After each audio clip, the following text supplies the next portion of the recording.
Latina y el Caribe hay 200 millones de personas viviendo en situación de pobreza y más de 100 millones que viven en asentamientos populares. En estos asentamientos, la falta de agua, el mal estado de las calles, la ausencia de espacios comunitarios y de esparcimiento parece ser la norma. Muchas veces lo que se vive en estos barrios parece una situación post-desastre, como si un huracán, una inundación o un terremoto hubieran pasado por allí. Pero en realidad nada ha pasado, al menos nada tangible. Lo que sí pasa es que en estos asentamientos se vive una situación de emergencia constante. ¿Pueden imaginar su día a día sin agua caliente? ¿Sin un baño? ¿Sin un lugar donde dormir? Esta realidad necesita ser transformada de manera urgente. Y hay una buena noticia, es posible. Hace 15 años, sin buscarlo, encontré un espacio que me hizo mirar una realidad que antes apenas conocía de una manera totalmente distinta. Ahora se me presentaba ante mí tan cruda como tangible. Ese espacio fue Techo, y en él descubrí un poder que tenía y que no sabía que tenía. El poder de transformar una realidad poniendo mis manos al servicio de una causa. Ese fin de semana, mis manos agarraron un martillo, una pala, y en unas horas construyeron una casa. Una casa que Pato, que hoy es un pilar fundamental en mi vida, con su familia transformaron en un hogar. Ese día mis manos cansadas se sintieron más livianas, porque dejaron de sostener el peso de la indiferencia ante una realidad tan injusta que hace que millones de personas vivan en un piso de tierra. Ese despertar me hizo querer saber y hacer más.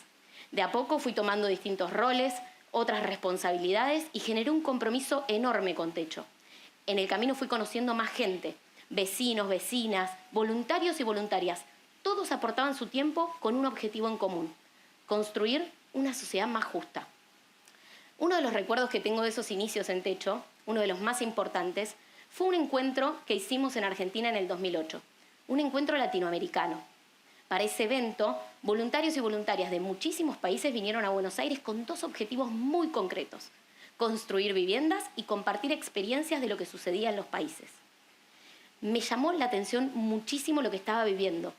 Un encuentro de culturas excepcional, todos aportando su mirada, sus puntos de vista distintos, pero que conducían a un mismo lugar. Y también recuerdo con mucha alegría esa sensación, una sensación que se repitió muchísimas veces después. La sensación de no estar sola en esta lucha. También en esos primeros años fui descubriendo la potencia que tenía la organización. Esa potencia de generar un encuentro de transformación entre el voluntariado y la población que tal vez de otra manera no sucedería. En el 2011 me dieron un desafío: ser jefa de trabajo de unos trabajos de invierno en Santiago del Estero. Yo no podía creer que Techo, a mí, siendo apenas voluntaria, me estaba confiando la organización de una construcción tan grande. Eran 151 viviendas en una provincia en la que ni siquiera teníamos actividad permanente. La organización confiaba en mis capacidades y la de los otros voluntarios para liderar esta actividad. Entonces, junto con Fran, que hoy sigue siendo un gran amigo, organizamos todo. Y en unos meses recibimos a miles de voluntarios y voluntarias de muchas provincias, pero también de Chile. Una vez más, jóvenes traspasaban fronteras, en este caso la cordillera, para transformar la vida de miles de personas a las que nunca habían visto, con las que apenas si compartían algo era el idioma, y no mucho más que eso. En 2012 a mí me tocó traspasar fronteras. Pensé que era el momento de llegar a otro nivel con mi compromiso, y me postulé un trabajo en Techo, pero en otro lugar. Así, el destino y las capacidades que yo había ido desarrollando en la organización me llevaron a Ecuador. El primer año no fue nada fácil. No me sentía cómoda, no me hallaba en un país tan distinto al mío, con una cultura tan diferente, con una comida que nunca había probado. Es más, la mayoría de las veces ni las había visto. Pero, sin embargo, nunca me sentí sola, porque encontré en ese otro Techo un hogar. La comunidad y el voluntariado se transformaron en mi familia, esas personas con las que uno entabla tal relación de confianza que no hacen falta las palabras para saber que compartimos ciertos valores como la solidaridad y la convicción. Y así, las puertas de mi casa se abrieron literalmente para recibir a todas las personas que venían de todo el mundo de Ecuador, principalmente de nuestro continente. Porque Techo también tiene eso. Una vez que te unís, de repente tenés una casa en cada rincón de Latinoamérica. No importa si la persona que te recibe nunca te vio, porque sabe que hay una base que les une y por eso su casa es tu casa. También en mis años en Ecuador me tocó vivir una de las cosas más fuertes que me ha pasado hasta el momento, y fue la de actuar después de un terremoto. Por suerte, el día que sucedió el terremoto, yo no estaba en Ecuador, estaba en Chile, pero al otro día ya estaba en Guayaquil, con mi camiseta de techo puesta y dispuesta a darlo todo. A partir de ese momento, todo se puso en por dos. Los días se aceleraron, pasó todo muy rápido. En una semana habíamos montado un centro de acopio, habíamos hecho una visita a campo, teníamos listos los instrumentos para relevar a las familias afectadas y también a nuestro voluntariado preparado para actuar. Y eso lo hicimos con un equipo que tengo el orgullo de haber liderado y además al que le debo todo. Un equipo que nuevamente traspasaba fronteras, porque ahí estábamos. Nuestra directora de voluntariado era mexicana, yo argentina, los encargados del territorio ecuatorianos y unos pasantes alemanes que acompañaron toda la operación, incluso con la oficina internacional, que se puso a disposición de nosotros para ayudarnos. Ninguno de los que estábamos ahí habíamos tenido jamás una experiencia parecida.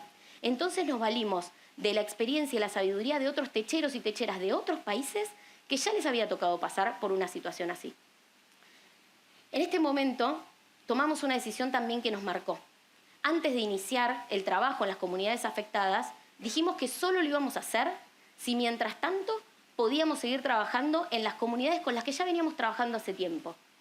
Si ustedes se preguntan por qué tomamos esta decisión y por qué nos marcó tanto, es por lo que les decía al principio. En los asentamientos populares se vive una situación de emergencia constante. Entonces, no nos parecía justo darnos vuelta, mirar al epicentro del terremoto, donde sí había miles de familias sin casa, pero que hoy todos los organismos, las agencias, los gobiernos estaban mirando, estaban asistiendo, estaban apoyando, mientras que a sus espaldas quedaban miles de familias que viven estas situaciones en su día a día, sin terremoto mediante. Entonces, mientras relevábamos a las familias afectadas por el terremoto, volvimos a nuestras comunidades de siempre, a hacer nuestros diagnósticos participativos y a hacer nuestros planes de acción, a fomentar ese encuentro que se basa en la escucha, en el aprendizaje compartido y sobre todo en la firme convicción de que esta realidad se puede transformar. Esa escucha verdadera es la que nos hace conocer las verdaderas causas de los problemas. Recuerdo, ya de vuelta en Argentina, haciendo un diagnóstico en una comunidad, que hablábamos de que los niños y las niñas no iban a la escuela, desertaban de la escuela, no querían ir más. Los voluntarios y voluntarias estábamos convencidos de que el problema era el mal estado de la escuela, la cual conocíamos porque nos quedábamos a dormir ahí durante las construcciones. Entonces armamos un proyecto de pintar la escuela, traer bancos, equipamiento.